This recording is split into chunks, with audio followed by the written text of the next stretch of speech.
de la salvación del alma. Llamamos a los que hagan falta por ahí atrás. Nos encomendamos a la Santísima Virgen para que ella dirija, dé esta plática y nos ayude a ponerla en práctica. En nombre del Padre, del Hijo, del Espíritu Santo. Amén. Dios te salve María, llena eres de gracia, el Señor es contigo. Bendita eres entre todas las mujeres y bendito es el fruto de tu vientre, Jesús. Santa María, Madre de Dios, ruega por nosotros pecadores, ahora y en la hora de nuestra muerte. Amén. Oh María, Reina de la Paz, ruega por nosotros. En nombre del Padre, del Hijo y del Espíritu Santo. Amén. Buenas tardes, muchas gracias por estar en estas jornadas de formación. Personalmente me da mucho gusto el esfuerzo que hacen de venir hasta aquí, de dedicar un día completo y de verlos. Muchas personas que hace mucho tiempo que veo y a nuevos, muchas gracias. Pues me han encomendado esta charla, nos lo encomendamos a la Virgen, sea para la gloria de Dios. Creo que no me puedo pasar de dónde, para que no suene de aquí. No, puede. Ah, sí, bueno, pues bendito Dios, el Padre ya me ahorró mucho y hizo la introducción. Quinto mandamiento, no matarás. Él vio más la parte de la vida en sí misma, de este regalo de estar vivo. A mí me toca más la parte del respeto a la dignidad y el respeto a la paz, que también son otras consideraciones que lleva el catecismo. Si quieren apuntar o luego revisarlo en el catecismo está, a ver, en los numerales 2258 en adelante, hasta el 2330. El catecismo, como bien dijo el Padre, es un gran esfuerzo que en el tiempo del Papa Juan Pablo II se hizo y se convirtió allí de manera universal en todo el mundo para la doctrina, para el magisterio de la Iglesia. Y la Iglesia pues tiene que enfatizar aquello que Jesús ha enseñado, y parte de eso es los mandamientos. Los mandamientos, una vez el Padre Faustino nos decía que son no imposiciones, sino que significa mandamiento, que le da la mano. Dios nos da la mano para ayudarnos. Y más que una prohibición para un castigo, son los medios que Dios nos da para quitar los obstáculos que atentan gravemente contra la caridad, contra el amor. Y culturalmente, históricamente, es un avance impresionante lo que Dios les dio a los israelitas en el Éxodo, en el monte Sinaí, porque antes de este decálogo de 10 mandamientos que está incluida toda la vida humana, estaba un código, siento que está muy fuerte, no sé, ¿está bien? Ok. Había un código de los babilonios, el código de Hammurabi. Ahí está la ley del talión, el diente por diente, que también tenía algo de positivo, de que no se pasen de venganza, porque si nos vamos más atrás, uno de los descendientes de Caín, cuando dijo, si Caín fue vengado por 7 veces, Lamec será vengado 70 veces 7. O sea que su venganza iba a ser muy, muy desproporcionada. Entonces, por lo menos la ley del talión aseguraba de que si me quitaste un diente, te quito el tuyo. Pero, y después ya con Moisés, Dios que le da a Moisés estos 10 mandamientos, de manera que son 10 leyes básicas que todos podemos aprender. y que de por sí están en nuestra naturaleza, aunque no nos lo enseñen básicamente, están resumidos en nuestra naturaleza, porque Jesús mismo lo dice: no hagas a otro lo que no quieres que te hagan, o trata a los demás como quieres que te traten. Pues nadie quisiera que vengan y me quiten la vida, pues yo tampoco matar. La vida es un don invaluable, es algo que no podemos comprar para tenerla, ni podemos pagar para que se nos vaya. Así como viene, así Dios nos la pide. O sea, no está en nuestras manos. Aunque actualmente el hombre ha querido tomar ese lugar de Dios y decidir cuándo un niño viene, cuándo alguien se va. Y eso es grave porque estamos atentando contra los derechos de Dios y contra nuestra propia vida. Pero entonces esta parte quiere hablar más de la dignidad.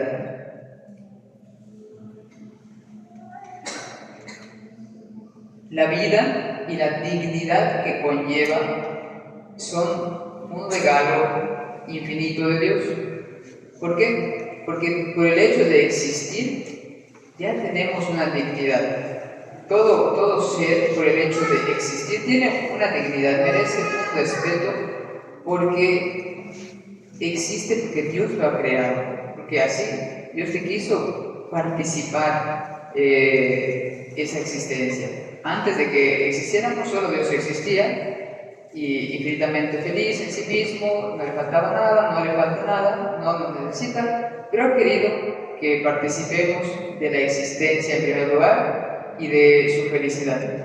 Pues todos los demás seres también tienen una cierta dignidad, y esa dignidad la podemos llamar ontológica.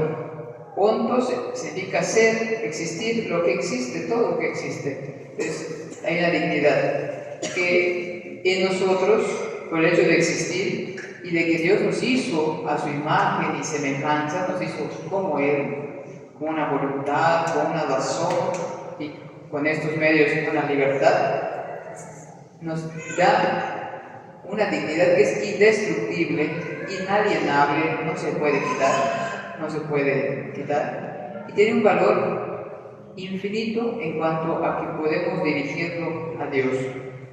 Pero esta dignidad es la base de toda nuestra dignidad. Hay también una dignidad moral, y esa dignidad moral, este valor infinito que tenemos, lo podemos usar bien o lo podemos usar mal. Si lo usamos bien, nuestra dignidad crece en la bondad. Si lo usamos mal, nuestra dignidad decrece por la maldad, pero no se destruye. Se desfigura, pero no se destruye. La doctora Pilar Calva pone un ejemplo muy gráfico de que si tenemos un billete de 500, de 1000 pesos, lo adobamos, lo tiramos en el lodo, lo pisamos, lo tiramos dentro de la basura, ¿pierde su valor? No. Lo iríamos a sacar de allá para que nos sirva. Entonces, nos desinfectamos las manos. ¿Por qué? Porque sabemos que no pierde su valor. Por más sucio, manoseado, pasó por aquí y por allá, pero no perdió su valor. Entonces, de una manera muy gráfica, pero imagínense si eso sucede con un billete, con nosotros, ¿cómo es eso? Por más pecado. Por eso Dios no le dice: no quiero la muerte del pecador, sino que se convierta y que viva, porque nos ha dado un valor que Él sabe que es infinito, porque Él nos lo dio. Y también hay la dignidad social y existencial de nuestras condiciones sociales. Tampoco esta dignidad, estos niveles de dignidad destruyen nuestra dignidad primera, ontológica.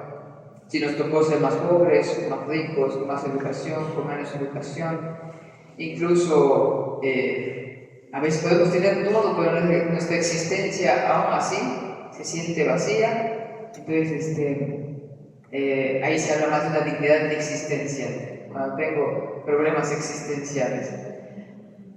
Bueno, entonces hoy queremos adentrarnos un poquito a este concepto de dignidad incluido en el quinto mandamiento. Voy a leer un pedacito del Evangelio donde Jesús habla del cuidado de la dignidad de los demás. Tenemos una dignidad y la compartimos, porque viene de nuestra propia naturaleza. Por el mero hecho de ser humano, ya tenemos esa dignidad. Desde el momento que hay una concepción hasta el último latido de nuestro corazón. Tenemos esa dignidad, y aún después el cuerpo del ser humano merece también un respeto, y lo vamos a tocar el tema. Dice Jesús: los discípulos se acercaron a Jesús a preguntarle: ¿quién es el más grande en el reino de los cielos? Jesús llamó a un niño, lo puso en medio de ellos y dijo: les aseguro que si ustedes no cambian o no se hacen como niños, no entrarán en el reino de los cielos. Por lo tanto, el que se haga pequeño como este niño será el más grande del reino de los cielos. El que recibe a uno de estos pequeños en mi nombre, me recibe a sí mismo. Me recibe a mí mismo, perdón. Pero si alguien escandaliza a uno de estos pequeños que creen en mí, sería preferible para él que le ataran al cuello una piedra de moler y lo hundieran en el fondo del mar. Ay del mundo a causa de los escándalos. Es inevitable que existan, pero ay del que los causa. Mateo 18:6. ¿Por qué dice esto? Porque en el tiempo de Jesús, en la vida romana, en el imperio romano, no todos eran considerados personas. Actualmente estamos acá y gozamos de mucha libertad porque en la historia, y más específicamente gracias a Jesucristo y a la Iglesia, se desarrolló mucho un concepto que ahorita nos es muy común: ser persona, tener dignidad. Antes no todos eran personas ni tenían una dignidad, eran personas los que podían, por nobleza o por su posición económica, pues un esclavo no tenía ningún derecho, podía ser tratado de cualquier manera según el parecer de su dueño y nadie podía hacer nada. Entonces actualmente la esclavitud se ha abolido, y sabemos que tenemos igualdad de derechos, tenemos igualdad de dignidad. Bueno, en lo que veíamos, en nuestra dignidad se basa en que somos creados a imagen y semejanza de Dios. Nuestra razón, nuestra voluntad, nuestra libertad nos dan una responsabilidad, pero también nos dan una oportunidad de mérito, de merecer.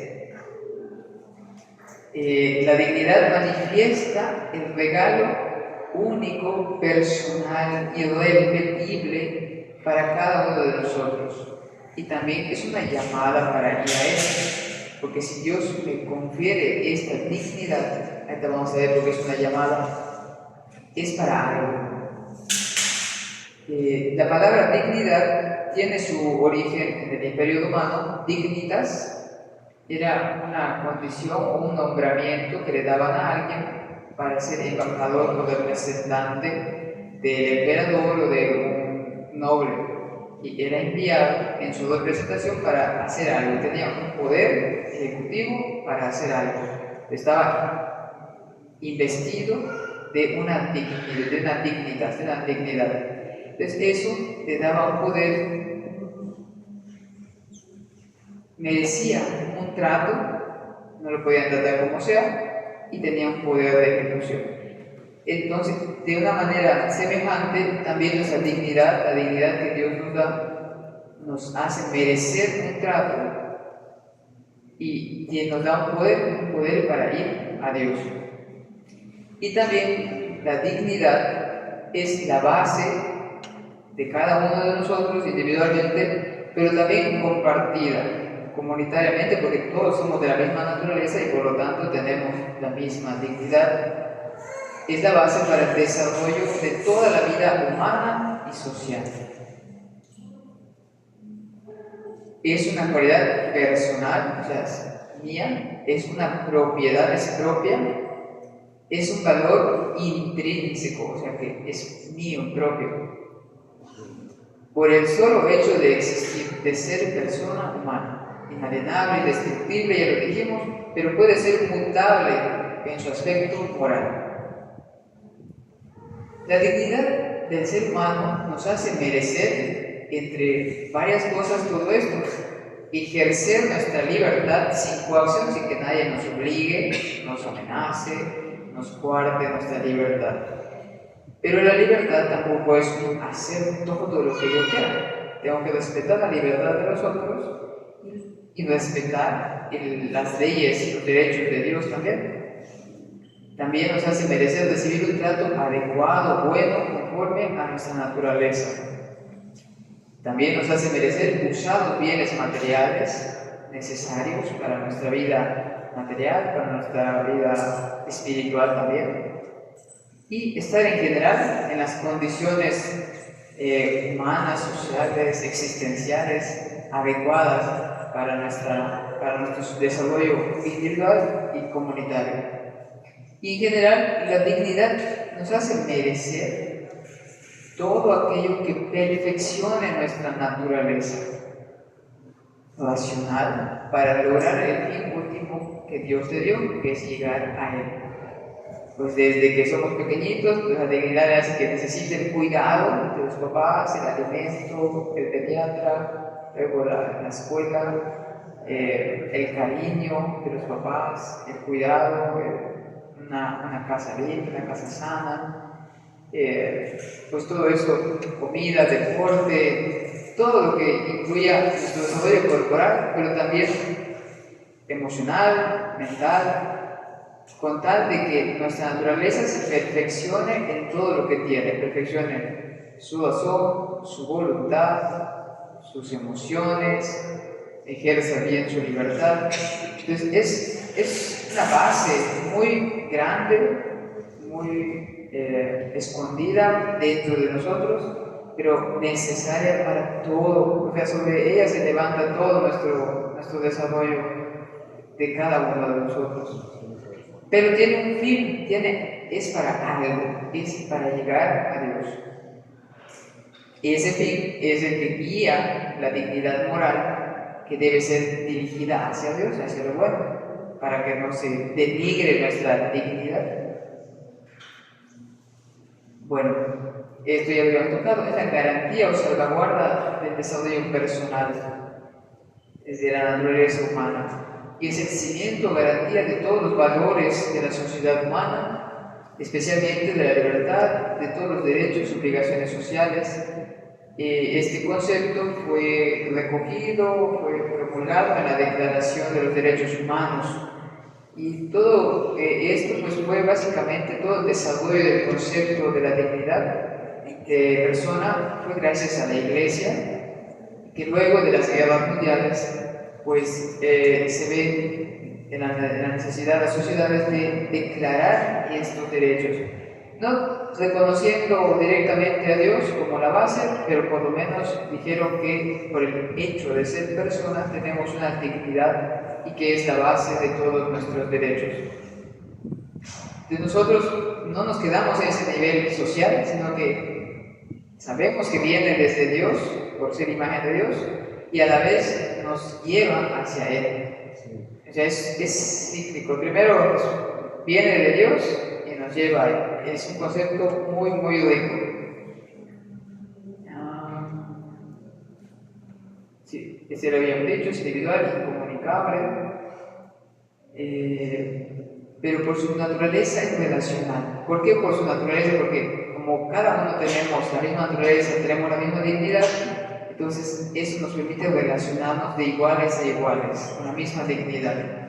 Entonces merece también ser reconocido por mí mismo, valorado y correspondido entre todos nosotros. Por eso la dignidad humana exige de nosotros la caridad. Y es lo que Jesús pedía acá: reconozcan la caridad de estos niños, cuídenlos, porque tienen un valor infinito.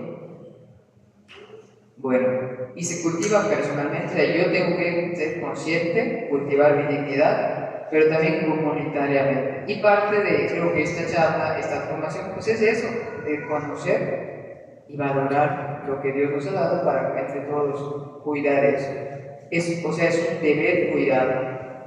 Y la familia y la sociedad principalmente son los cultivadores de esta dignidad. Desgraciadamente la ignorancia de este concepto, de este valor, pues a veces no sabemos y no lo consideramos. Y en la medida en que las sociedades no se conocen, no se valoran, pues no se toma en cuenta, y es lo que vimos con el padre Ricardo, de que a qué extremos hemos llegado, porque se valora más la utilidad, el materialismo, el confort, el egoísmo, y se piensa que la dignidad está en el que yo haga lo que yo quiero, como se me dé la gana, y no se piensa que tenemos esta libertad, pero para nuestro bien y el de los demás. Esta dignidad, como nos lleva a Dios su fin, el para qué es ir a Dios, nos llama a la esperanza. San Juan Pablo II, el Papa de la Esperanza, que vivió todos los horrores de la guerra, él promovió muy fuertemente el concepto de persona, de dignidad y la esperanza de que hay algo más. No se queda todo en el materialismo, en el comunismo, en el capitalismo, hay algo mucho más, la trascendencia divina. Esta dignidad, aunque pueda tener una vida muy digna, cómodamente, pero ¿qué más? Decía San Felipe Neri en la película, aparece Epoy, dice, después, ¿qué sigue de que tenga todos los éxitos? Pues, ¿qué más? Pues, ¿qué más? Dios, y después en el cielo no acaba, entonces no hay, ¿qué más? Siempre va a haber más.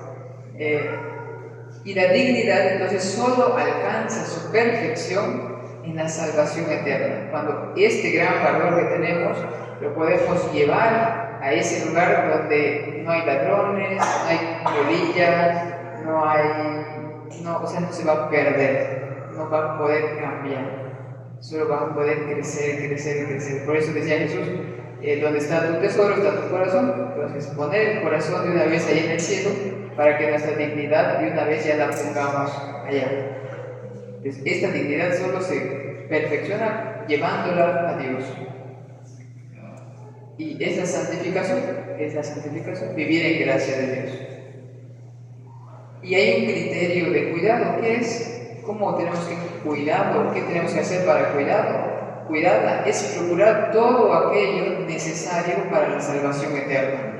En su aspecto es el aspecto espiritual, incluyendo los medios para el bien común y la salud corporal. Entonces, en nuestras prioridades corporales son comer, dormir, agua, y es muy necesario porque no nos morimos, la vida biológica. Pero la vida espiritual, el alma que no muere, tenemos que ponerla de primero y pensar cuáles son sus medios que Dios quiere que yo ponga para mi salvación.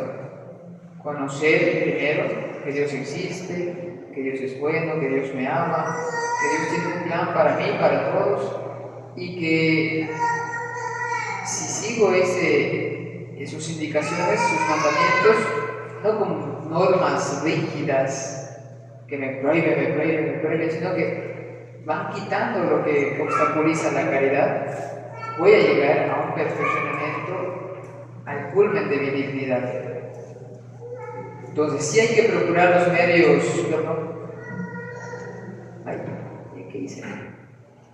Sí hay que procurar los medios para la salud corporal y el bien común, pero como medios, no como fines en sí mismos.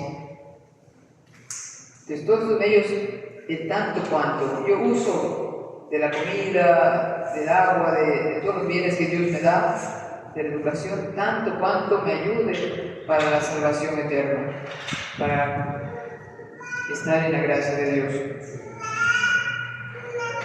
Y pues ya habíamos dicho, un regalo divino es un tesoro invaluable que llevamos en vasijas de barro, dice San Pablo, porque somos frágiles, es como algo, no sé si los ángeles se van extrañado cuando Dios creó un alma espiritual, inmortal, pero la puso en un recipiente material.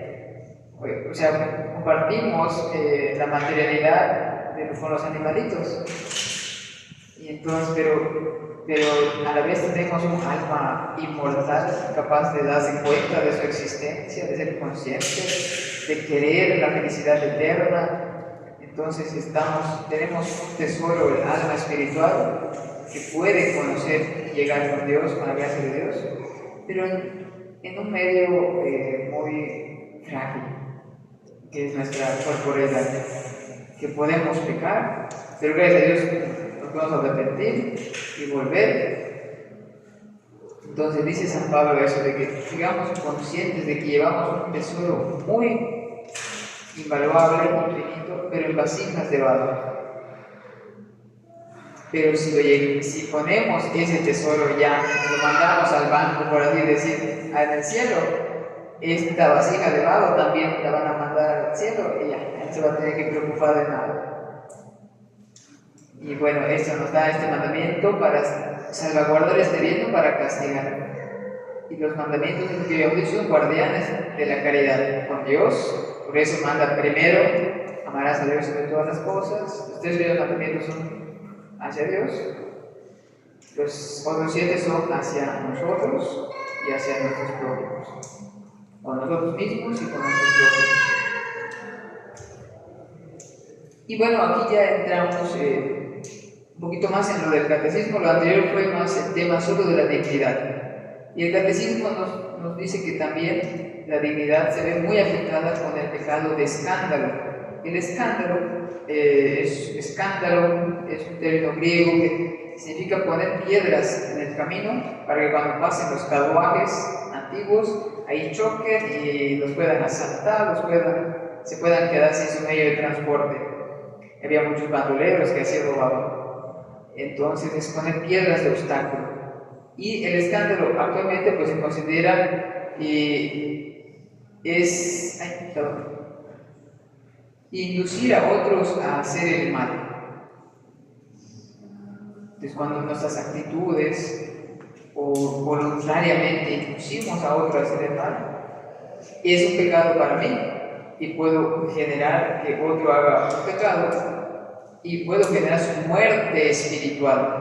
Por eso no solamente hablamos de la vida biológica, que no matarás, sino también hay que cuidar mucho la vida espiritual de no matarás a ti mismo con el pecado mortal, ni inducir a otros al pecado mortal. Y pues es grave según el cargo de responsabilidad o autoridad de quien lo realiza o la debilidad de los afectados. Pues Jesús pone aquí a los niños, porque son tan propensos están aprendiendo, y si les enseñan algo desde muy temprana edad, ellos sin tanta culpa pueden quedar más inclinados al mal, y condicionados a eso. Pero la culpa, la gravedad recae en aquellos que tienen responsabilidad de enseñar. No aprendes a esto. O tienen una autoridad, maestros, papás, entrenadores o jefes de algún grupo, todo lo que tenga autoridad. Y también pues se hace más social o más grave cuando se crean ya estructuras de pecado con leyes malas. Desgraciadamente estamos pasando eso, instituciones, cultura, empresas, cuando la corrupción entra a las empresas, nos brincamos el SAT, hacemos ahí nuestros caminitos extraordinarios para ver cómo ganar más. Los maestros, el narcotráfico y la corrupción que estamos viviendo, todo eso, que pedimos a Dios tenga misericordia de nosotros para poder pasar todo eso bien, porque se han creado estructuras de pecado que pues no comienzan como tal, sino que comienzan desde lo pequeño, con un soborno en la escuela, páseme, el policía que deja pasar un pequeño soborno. Nosotros podemos inducir, Dios nos libre de inducir a un policía, porfa, estar aquí voy cerquita, y le damos, parece pequeño, y en ese momento puede ser pequeño, pero se va creando esta cultura del soborno, de la corrupción, crece, que Dios nos ayude.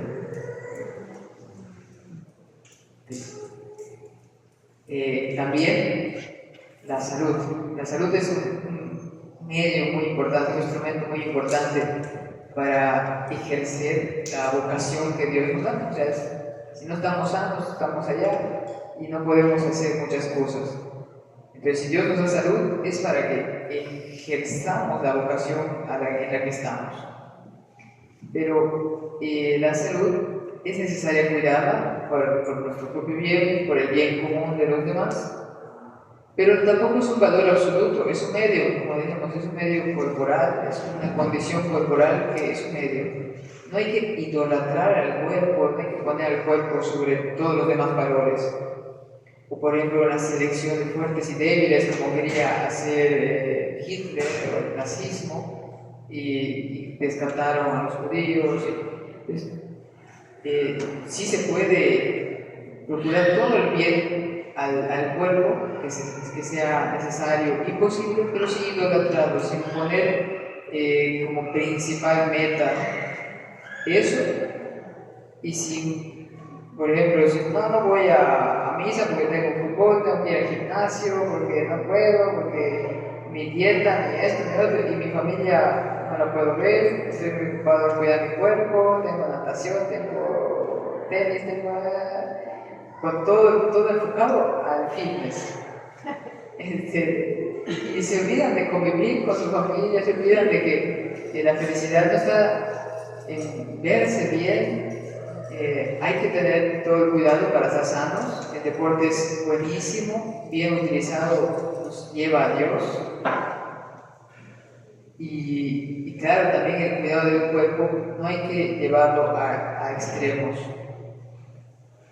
Y contra todo eso, contra todos los extremos, pues la virtud de la templanza. Siempre la Iglesia nos ha enseñado eso, de que contra el vicio, la virtud de la templanza nos ayuda a evitar excesos o defectos, especialmente la gula, el alcohol, las drogas, las medicinas, incluso la adicción a la velocidad, a las que gusta manejar rápido, pues con ir a exceso de velocidad pongo en riesgo mi vida o la vida de los demás, también puede ser grave según las circunstancias.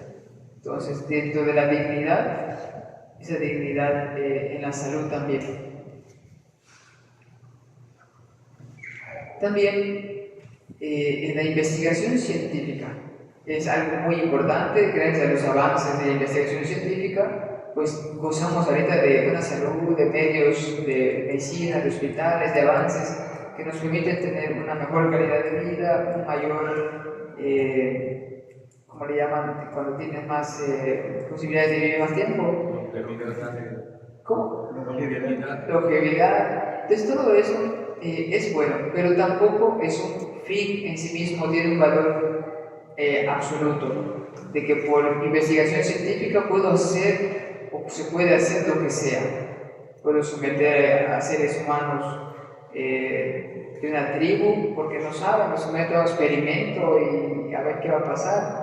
Y no se puede. En toda la investigación científica en humanos se tiene que procurar la salud pública, pero siempre tiene que estar regulado por los deberes morales, por la moralidad. No se puede hacer todo lo que un científico quisiera experimentar para saber qué va a pasar.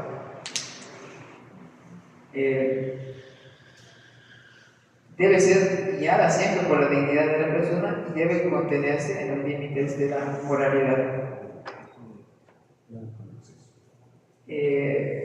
San Juan Pablo II y toda la comisión que redactó el catecismo, pues estando en Europa, aquí no nos ha llegado tanto, pero ahí sí hay a veces intentos de hacer investigaciones psicológicas, fisiológicas o económicas, que incluye someter al ser humano a pruebas que pueden dañar su psicología, que pueden dañar su salud, o incluso, ahorita con el tema del COVID, que gracias a Dios ya pasó, lo del desarrollo de la vacuna, que no fue completamente, según entendí, el proceso de de formulación de la vacuna. Entonces, fue muy rápida, no sabemos si se respetaban totalmente las reglas, para saber si esa vacuna iba a tener consecuencias secundarias que no sabemos.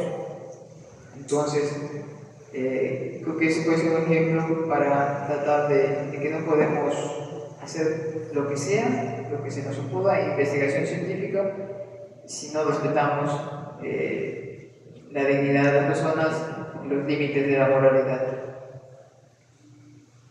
También la integridad corporal, la tocó el padre Ricardo con el tema de la mutilación, se vuelve a tocar, pero también es muy grave cuando se atenta a los secuestradores, narcotráfico, todo eso que daña la integridad corporal o también psicológica, psíquica de las personas. El secuestro es grave, el tomado de rehenes, la tortura, medios antiguos se utilizaba la tortura para sacar confesiones. La Iglesia en el Catecismo reconoce que ese no es un medio lícito para sacar confesiones porque están bajo coacción, y pues tampoco la confesión puede ser tan segura porque pues no están torturando. Las amputaciones, las mutilaciones, las esterilizaciones directamente voluntarias, si no hay necesidad terapéutica, pues no va en contra de mi integridad corporal, y si no es necesario va en contra de mi dignidad. Y toda práctica cruel para mantener la ley y el orden por parte de las autoridades se debería evitar en todos sus municipios. A veces los encarcelados pues los golpean mucho, los maltratan. Entonces todo eso también es parte del cuidado de nuestra dignidad. No se debe de hacer, se debe de mantener el orden con medios adecuados. Eso no quita que si el delincuente pues, sea agresivo, lo tenga que contener de una manera tal vez fuerte. Eso no se tiene que valorar. Bueno, y también mencionábamos el respeto de que nuestra dignidad, estando vivos, pues es infinita, pero nuestro cuerpo, como templo del Espíritu Santo, también tiene una dignidad que queda en él, porque es un cuerpo humano, aunque ya no está totalmente la persona completa ahí, porque la persona es unión de cuerpo y alma, esta alma sale, se separa del cuerpo, pero el cuerpo sigue siendo un cuerpo humano. Entonces también merece un respeto con los moribundos, pues merece, si es posible, la oración, los sacramentos que sean necesarios, si quiere recibirlos, acompañarlos, darles sus cuidados paliativos, si está en una condición ya de final, no se puede hacer más por ellos. Y con muertos, pues el entierro es una obra de misericordia que principalmente dice en el libro de Tobías, cuando los israelitas fueron deportados, este judío en tierra extranjera, él enterraba a los muertos que los otros dejaban, los mataban y los tiraban fuera de la ciudad, se los coman los ocelotes. Pues él iba y los enterraba, y luego lo acusaron por eso. Entonces, ¿por qué? Porque primero pues un respeto, caridad, amor a la persona, fe y esperanza en la resurrección. Ese cuerpo va a resucitar. Entonces lo guardamos porque ha sido el templo del Espíritu Santo, esperando la resurrección. Las autopsias sí se pueden hacer, pero no necesariamente. O sea, si solo se hay una orden legal o de investigación científica, entonces es mejor respetar el cuerpo y dejarlo así. Pero si es necesario, sí se puede hacer. La incineración sí está permitida, siempre y cuando nosotros, por la familia, los responsables de ese cadáver, no cuestionen que si por eso va a resucitar o no. O sea, independientemente si me entierran o me incineran, sé que voy a resucitar. Y si me tiraron el aire y me fui volando, me esparcí, pues no sé de dónde van a venir todas las partículas. Y Dios me puede volver a formar. Entonces, para Dios no hay imposibles. Mientras no cuestione esa esperanza en la resurrección, no hay problema de la incineración. más estén bien seguros de que si realmente esté muerta la persona, no vaya a pasar una, no sé cómo se dice, catalepsia, vayan a meter a alguien a incineración. Por eso, creo que una vez comentaban de que en un tiempo les enterraban y les dejaban un hilito con una campanita para que, si está vivo, toque para que lo saquen. Sí, sí. Muy bien. Bueno, ahorita terminamos esa segunda parte del catecismo que hice en el mandamiento. Primero fue la vida, la dignidad, segunda parte, y ahora la paz, ya más comunitariamente. ¿Por qué? Porque la paz también es una condición, un fruto de nuestra dignidad que necesitamos para el desarrollo de la vida en sí. La vida individual y comunitaria requiere la paz para poder desarrollarse. Si no hay paz, no podemos desarrollarnos. Incluso en la vida espiritual se necesita paz. Por eso se dice cuando tienes paz, es un signo de que ahí está Dios.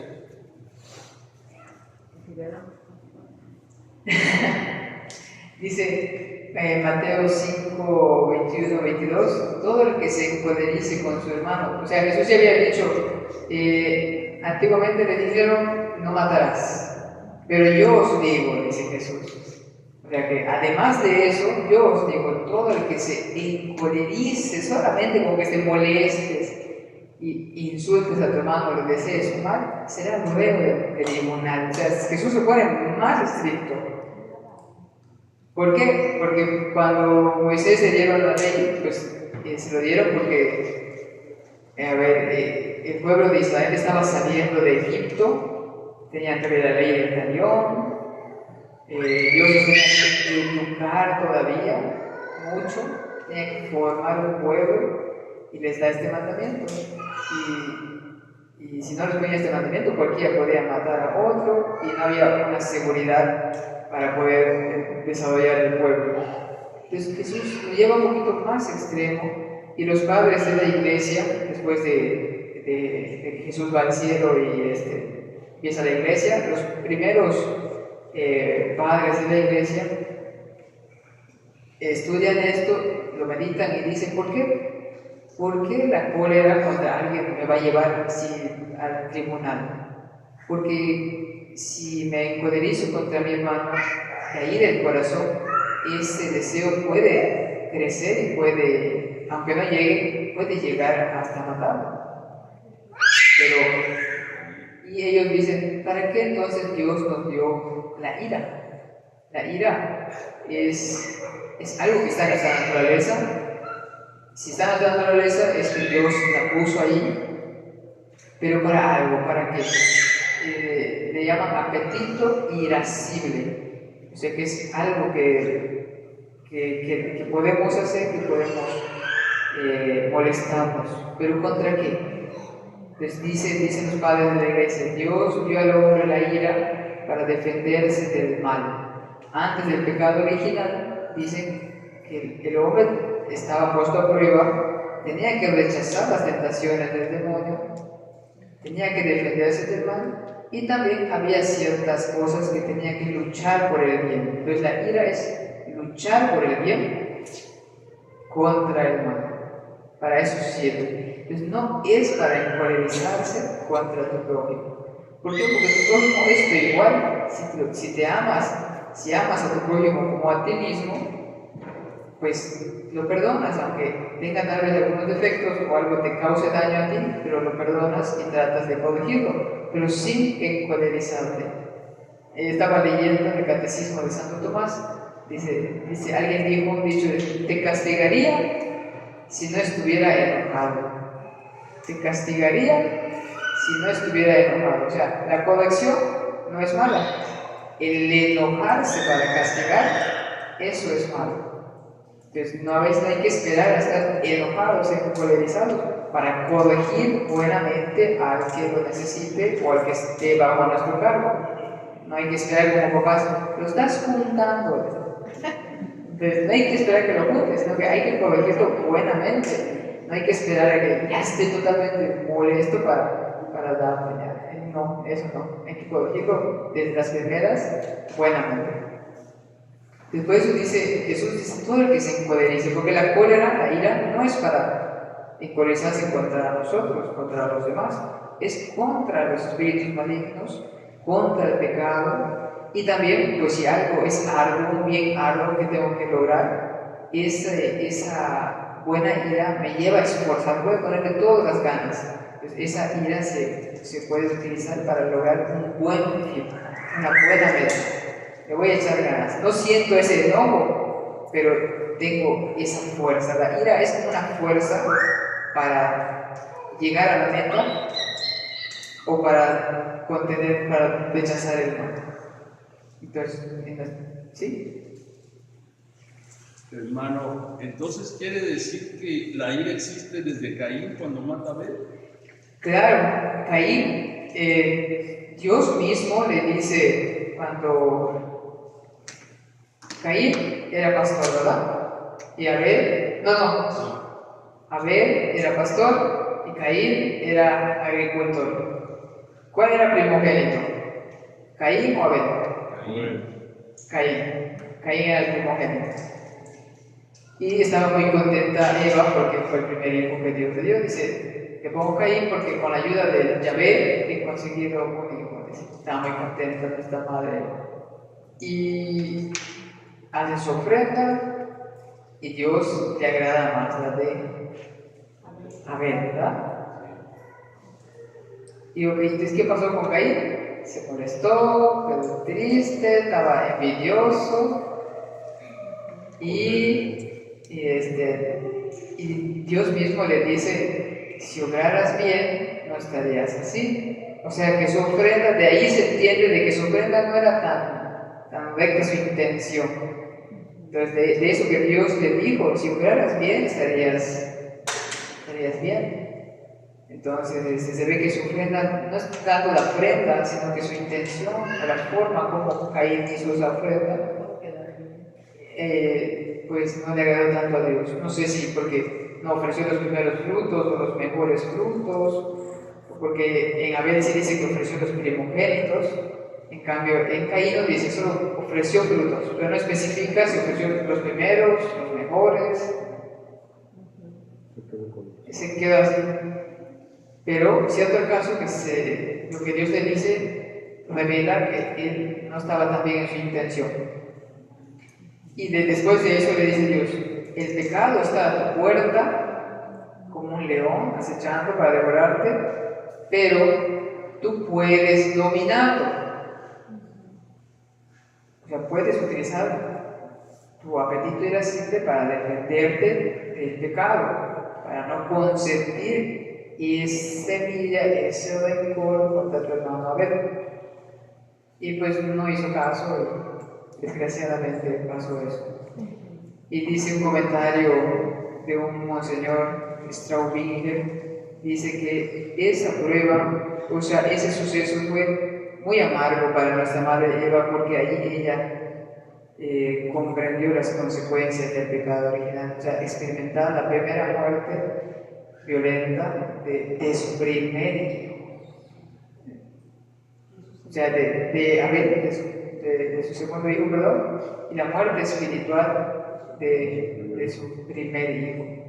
Entonces ahí fue muy duro.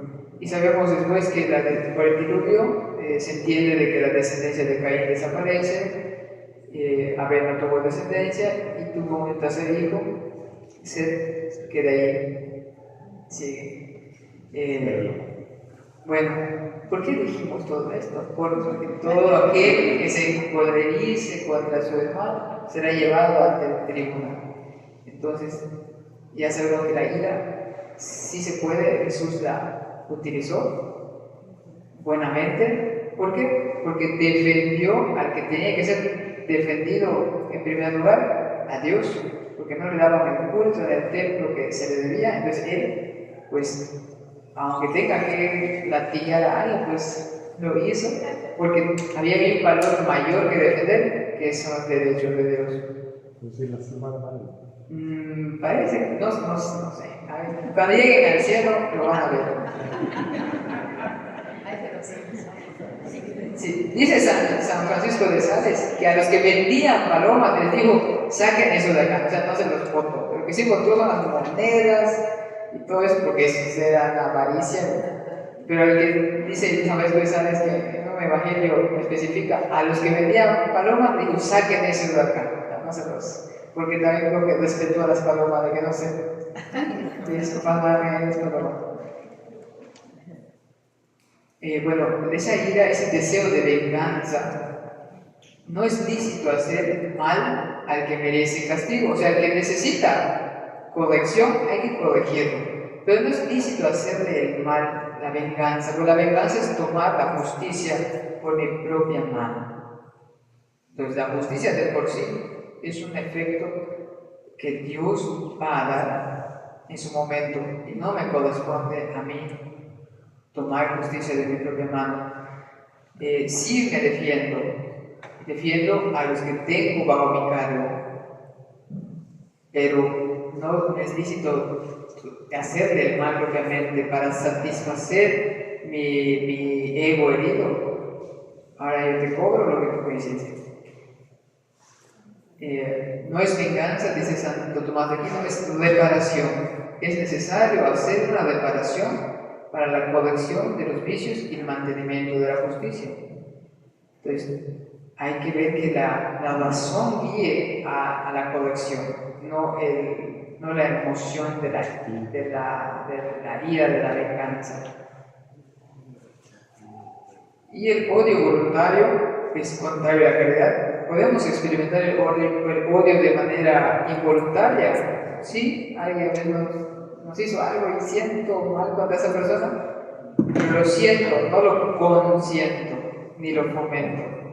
Tal vez tenga que distanciarme un poquito, pero si algo tengo que tratar, pues tendré que hacer el esfuerzo de tratarlo bien. No consentir el odio. Y pues el odio asemeja al demonio, que dice Jesús es homicida desde el principio, odia al hombre, el demonio lo odia, y si por él fuera, pues así nos hace, pulveriza, pero como nos oye tanto y Dios no le permite pulverizarnos, trata de acercarse a nosotros y lograr que le demos nuestra libertad, llevarnos al pecado y alejarnos de Dios. Y pues es contrario, el odio es muy contrario porque nos desasemeja a Dios, nos hace contrarios a Dios, que Dios ama a buenos y malos, dice Cristo, hace llover sobre justos y pecadores. Dios en esta vida nos da a todos todo lo que necesitamos porque nos ama. El odio nos asemeja al pecado, pero la caridad nos asemeja a Dios. O sea, yo amo a mi prójimo, amo a mi enemigo, porque Dios también ama incluso a los que no le son fieles. Entonces, si yo me quiero asemejar a Dios, voy a amar incluso a los que mis enemigos. Y bueno, la paz es muy necesaria para el desarrollo de toda la vida. Si no se garantiza la paz, ¿qué nos garantiza que podamos seguir existiendo? Y solo se puede alcanzar cuidando esto, según el catecismo, esto. Primero, cuidando, salvaguardando, garantizando los bienes de las personas. Alimento, vestido, casa. La libre comunicación entre nosotros. El respeto de la dignidad de las personas y de los pueblos. Y la práctica asidua de la fraternidad. Entonces, cuidamos todos estos elementos, muy seguramente la paz se va a mantener. ¿Sí? ¿Puede haber paz sin conversión? Sin conversión espiritual cristiana. Sí, de conversión a Dios, sí. Claro. ¿Puede haber paz? Me parece que sí, una paz muy social, pero no se llega totalmente a la paz de Cristo. Porque puede haber una paz de que momentáneamente los enemigos se pongan de acuerdo, hacen una tregua, pero siguen la tensión. O un equilibrio de fuerzas, de que no te ataco, porque sé que tú también estás fuerte y entonces no nos atacamos porque sabemos que los dos pues son igual de fuertes, hay un equilibrio de fuerzas enemigas. La verdadera paz en la conversión sería que ninguno de los dos se ataque, no porque sean tan fuertes, sino porque se aman uno a otro. Esa sería la verdadera paz. Y bueno, la paz, aquí creo que está la respuesta, es fruto de la justicia y el efecto de la caridad. Y cuando nos convertimos, la principal virtud que tenemos que trabajar es la caridad. Si no hay una verdadera conversión, si no hay una verdadera caridad, pues yo creo que no podemos llegar a una verdadera paz. Dice San Agustín, es una virtud, no es cardenal, pero es ahorita.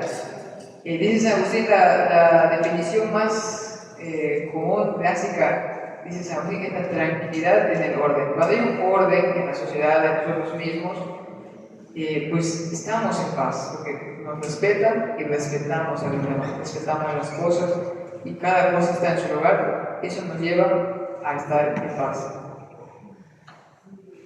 Es lo que decíamos, no es solo ausencia de guerra o equilibrio de fuerzas adversas. La paz terrenal es imagen y fruto de la paz de Cristo, príncipe de la paz. Incluso San Francisco de Sales también dice eso. Antes de Cristo, después de Cristo, todo casi se decidía por la guerra, de la ley del más fuerte. Después del cristianismo siguió habiendo guerras, pero poco a poco fueron bajando en número. Siguen habiendo guerras porque sigue habiendo ignorancia, sigue habiendo falta de caridad, falta de perdón. Y desgraciadamente, si retrocede el cristianismo en la cultura, es más propenso a las sociedades a caer en guerras, a no tener paz. Decía Santa Teresa de Calcuta, si un niño no está garantizada su dignidad, su respeto a existir, ¿qué impide que yo lo pueda, creo que no sé si se lo dijo a unos presidentes, ¿qué impide que yo a usted lo pueda matar? Si atentan con la vida de un inocente, eso que me da derecho, puedo atentar la vida de cualquiera.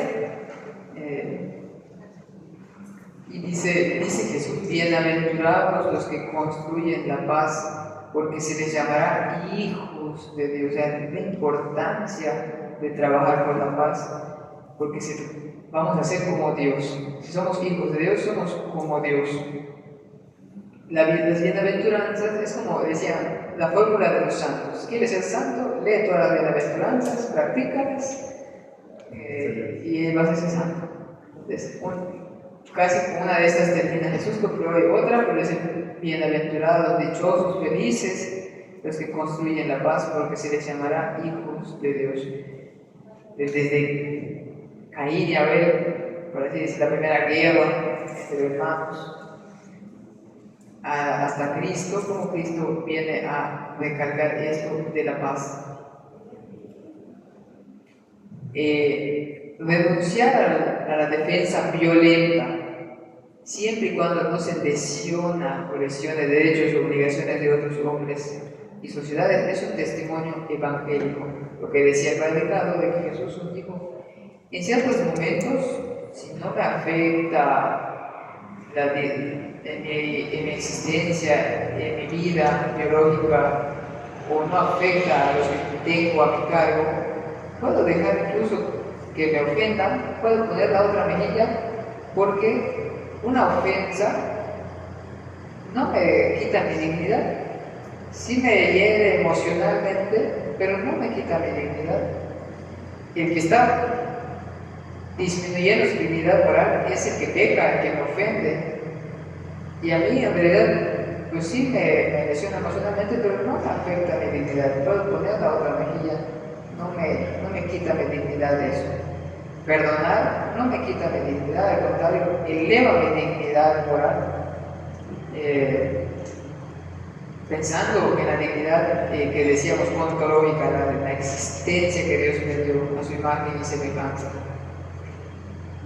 Por eso, si renunciamos a la defensa violenta, no pasa, no nos quita nuestra dignidad, pero en ciertas cosas sí tendríamos que defendernos, si hay un bien mayor que defender.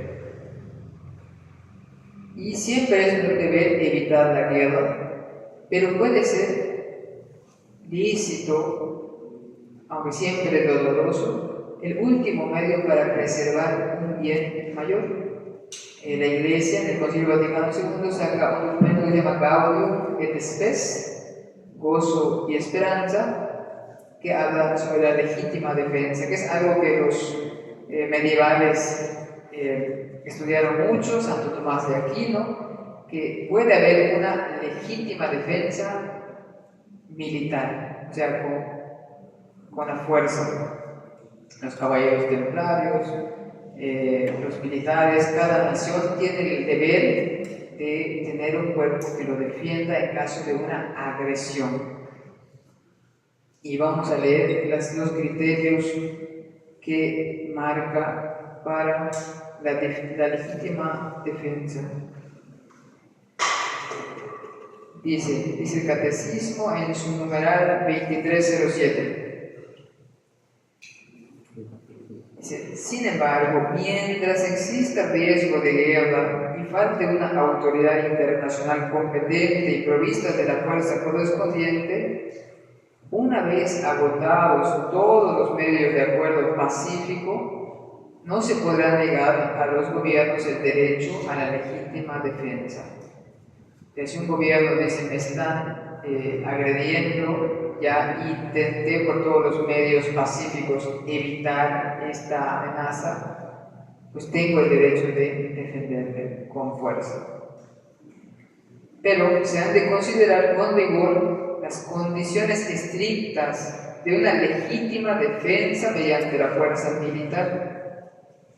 La gravedad de semejante decisión somete a estas condiciones, a esta decisión, a condiciones rigurosas de legitimidad moral. ¿Por qué? Porque los gobiernos, los gobernantes, el encargado, el presidente, el Senado, no sé, pues va a cargar con el peso de los soldados que envíe a la guerra, va a ser responsable de sus vidas.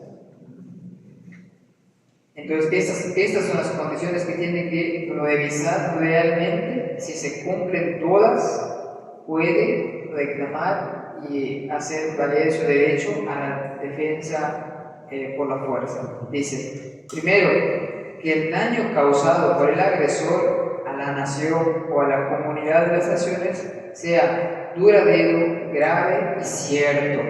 A veces hay amenazas, hay complot, hay murmuraciones en los medios de comunicación que incentivan a las naciones a estar así. ¿Quién me va a atacar? Me están atacando mis intereses económicos. Entonces, primero que sea, el ataque sea duradero, grave y cierto. Grave, que atente contra la vida de sus habitantes, contra la existencia de ese pueblo. Segundo, que todos los demás medios para poner fin a la agresión hayan resultado impracticables o ineficaces, o sea, que haya intentado antes poner medios pacíficos, el diálogo, los acuerdos, un intermediario, todo lo que se pueda antes de llegar a la guerra. Si todo eso se intentó y aún así no se pudo, bueno. Tercero, dice que se reúnan las condiciones serias de éxito. Si un país pues, va a mandar a la guerra a sus militares, pero se ve que no van a poder ganar, entonces no es aconsejable eso. Sería muy honorable, pero no se puede tanto así. Y bueno, el último, cuarto, dice que el empleo de las armas no entrañe males y desórdenes más graves que el mal que se pretende eliminar. O sea que no por querer curar una enfermedad te viene creando otra enfermedad más grave.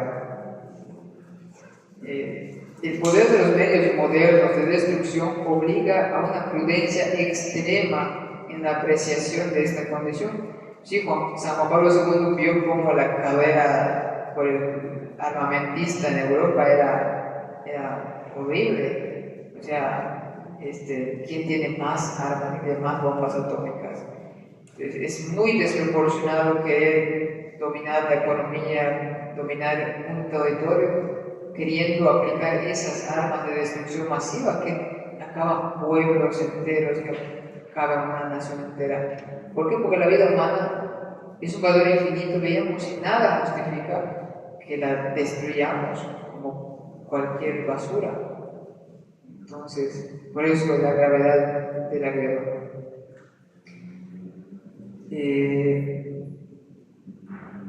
La apreciación de estas condiciones de legitimidad moral pertenece al juicio prudente de quienes están a cargo del bien común. O sea, hay que rezar por los gobernantes porque sobre ellos pesa esa decisión.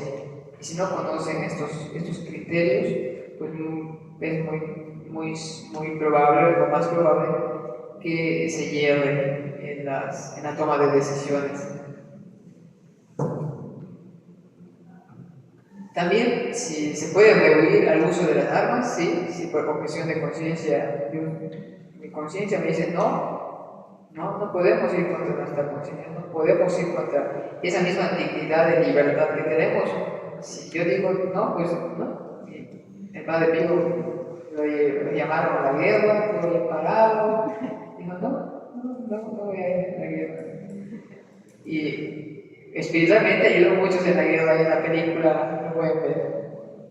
Y los ciudadanos que no van a las armas tienen que servir a la defensa de la nación, de la patria, en otro medio.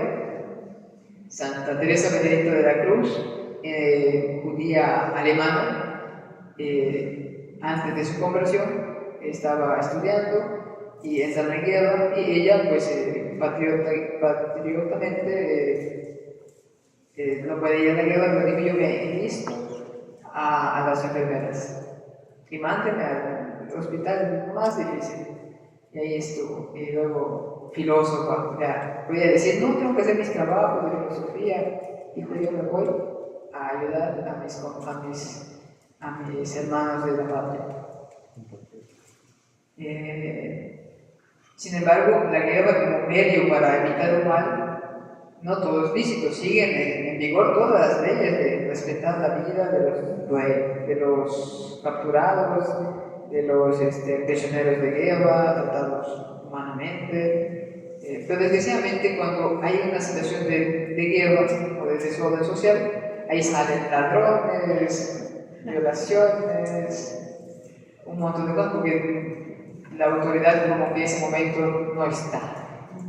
Entonces, pero ahí ya cada quien es responsable de sus actos.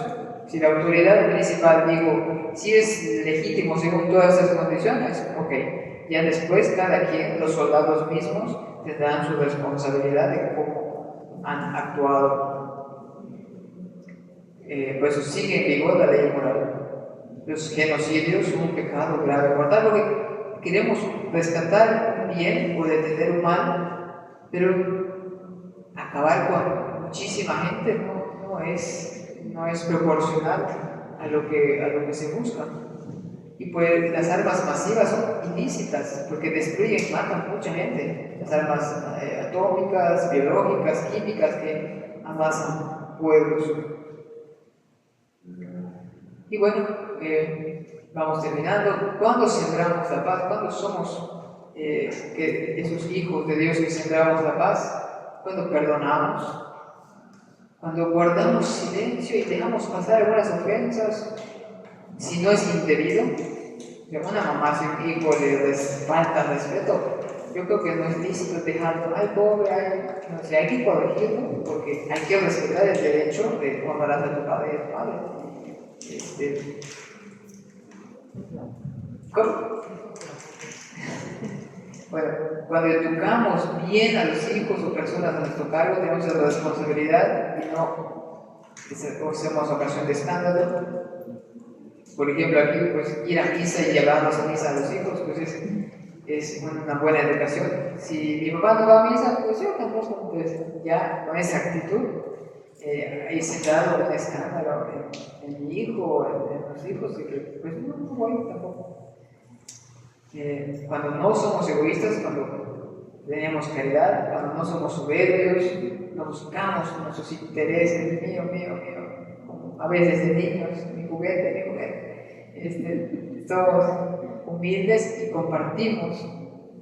Y cuando no somos precipitados con la prudencia, cuando no actuamos de manera violenta al primer amenaza que sintamos, hay todo.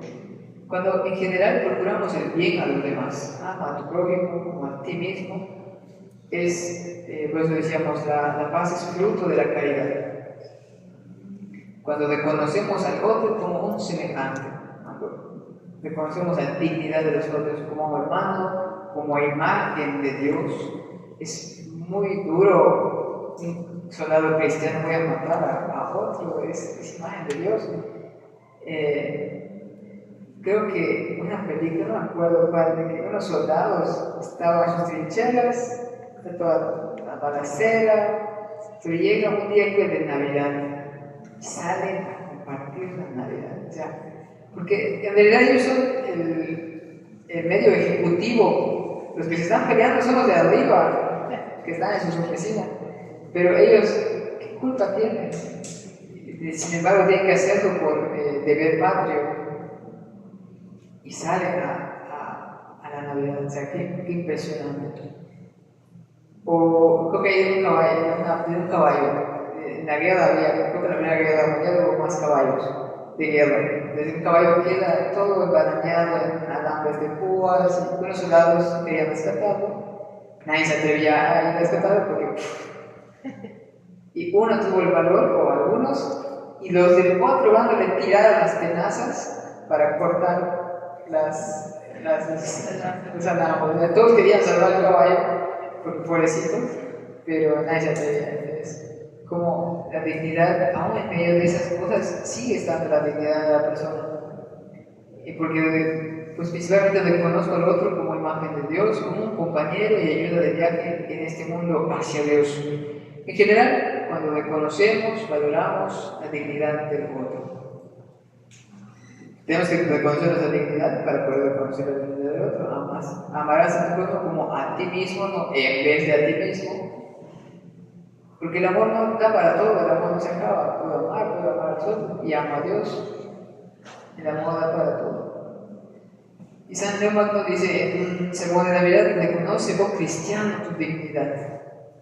No solo la dignidad meramente humana, sino la dignidad cristiana, o sea, el ser humano cristificado, con ese valor de naturaleza y de gracia. Y San Agustín dice: mira el crucificado, vales un Dios crucificado. Ahora están pasando depresión, mira el crucificado, ¿qué es lo que hizo Dios por ti? ¿Qué vale? Todo un Dios crucificado. Jesucristo, se salió revela la dignidad del ser humano, dejándose matar. Digo, mi dignidad no me la van a destruir, yo les amo, pueden hacer lo que quieran, yo les perdono, mi dignidad no se destruye. Dignidad de Dios, dignidad de hombre. Sí, Dios crea y ama al ser humano por sí mismo. No es que Dios quiso un juguete para distraerse. Dios ama al ser humano por sí mismo. Le quiere dar un regalo infinito que es el mismo Dios. El ser humano es un fin en sí mismo, no es un medio, no es un instrumento, pero no es independiente de Dios, eso tampoco. Y bueno, con esto terminamos. Son aquí algunas cositas más, lo que habíamos visto. Es una evolución del concepto, pero en general, pues eso es todo, gracias a Dios. No nos voy a aplaudir con esto. Vamos a rezar. En nombre del Padre, del Hijo y del Espíritu Santo. Amén. Damos gracias, Señor, por tantos beneficios, por la dignidad que nos has regalado. Te pedimos tu gracia para reconocerla, valorarla, cultivarla en nosotros y en los demás. Padre nuestro que estás en el cielo, santificado sea tu nombre. Venga a nosotros tu reino. Hágase tu voluntad en la tierra como en el cielo. Danos hoy nuestro pan de cada día. Perdona nuestras ofensas, como también nosotros perdonamos a los que nos ofenden. No nos dejes caer en tentación y líbranos del mal. Inmaculado Corazón de María, San Juan Pablo II, ruega por nosotros. En nombre del Padre, del Hijo y del Espíritu Santo. Amén.